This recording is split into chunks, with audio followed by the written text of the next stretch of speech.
Um só Deus, uma só humanidade. A mensagem da Santíssima Trindade.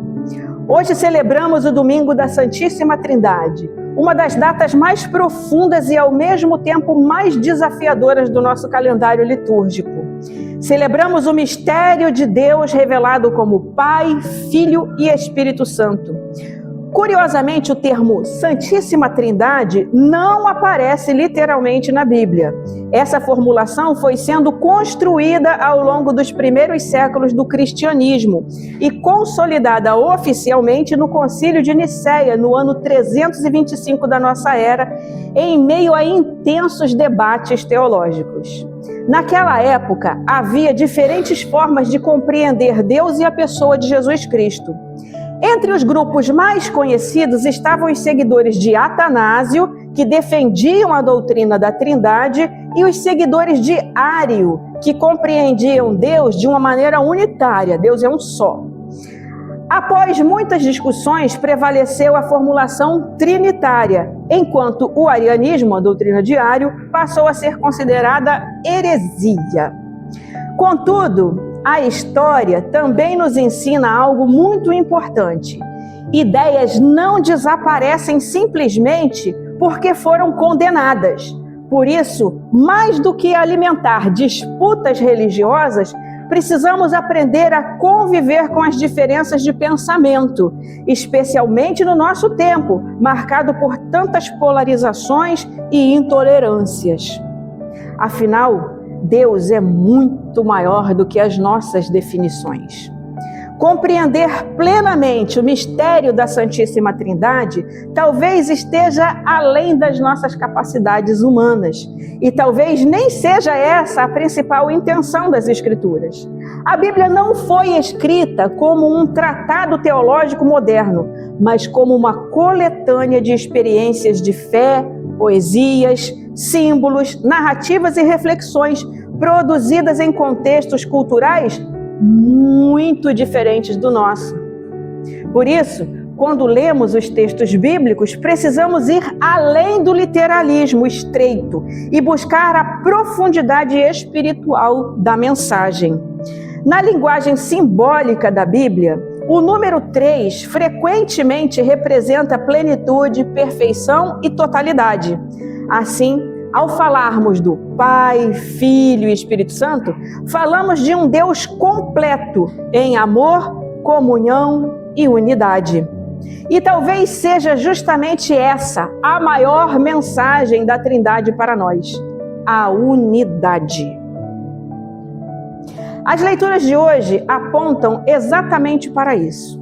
No texto de Gênesis, capítulo 1, versículo 1, até o capítulo 2, versículo 4, encontramos o belo relato poético da criação do mundo. Tudo surge em harmonia, cada criatura ocupando seu lugar na obra criada por Deus. O ser humano aparece não como dono absoluto da criação, mas como guardião dela. Quando o texto bíblico afirma que o ser humano deve dominar a terra, isso não pode ser interpretado como uma autorização para destruição, exploração irresponsável ou violência contra a natureza. Ao contrário, somos chamados ao cuidado, à preservação e ao respeito por toda forma de vida. Além disso, o próprio relato da criação nos lembra algo fundamental. Todos os seres humanos possuem a mesma origem. Antes de qualquer divisão social, política, econômica, cultural ou racial, todos somos um. Essa mensagem aparece de forma belíssima também no Salmo 8. O salmista contempla a grandiosidade do universo, os céus, a lua, as estrelas, e diante de tamanha imensidão, pergunta admirado, versículo 8, que é o ser humano para que penses nele? O texto nos recorda, ao mesmo tempo, a pequenez e a dignidade do ser humano diante da criação. Somos pequenos diante do universo, mas profundamente amados por Deus. E justamente por isso recebemos a missão de cuidar da terra, nossa casa comum. O Salmo 8 também nos ensina a humildade. Em vez de nos sentirmos superiores aos outros ou donos absolutos do mundo, deveríamos reconhecer nossa dependência de Deus e nossa responsabilidade diante da criação e da vida. Na epístola de hoje, 2 Coríntios 13, versículos 11 a 13, São Paulo despede-se daquela comunidade, deixando uma recomendação simples e profunda. Tenham todos o mesmo modo de pensar e vivam em paz. Eis o enigma. Isso não significa uniformidade de pensamentos, de opiniões, uma coisa assim enlatada. A diversidade também é um dom de Deus.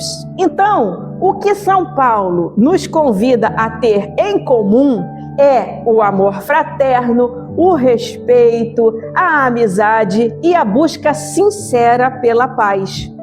Se os seres humanos realmente adotassem esses princípios como regra de vida, boa parte da violência, da intolerância e das injustiças diminuiria drasticamente. No Evangelho de hoje, Mateus 28, 16 a 20, vemos Jesus enviando seus discípulos ao mundo. É a chamada Grande Comissão, o Grande Comissionamento. Mas é importante perceber que Jesus não envia seus seguidores para impor a fé pela força, pelo medo, pela ameaça, nada disso. Ele não manda constranger, não manda humilhar, nem perseguir ninguém. Ao contrário, o chamado é para anunciar uma mensagem de esperança, fraternidade, acolhimento e vida. Quando Jesus diz: façam discípulos de todas as nações, isso significa que ninguém, nenhuma nação, nenhum povo, ninguém deve ser excluído do amor de Deus. A igreja não pode fechar-se em grupos que se consideram superiores aos demais. Não pode transformar diferenças em motivo de desprezo ou afastamento.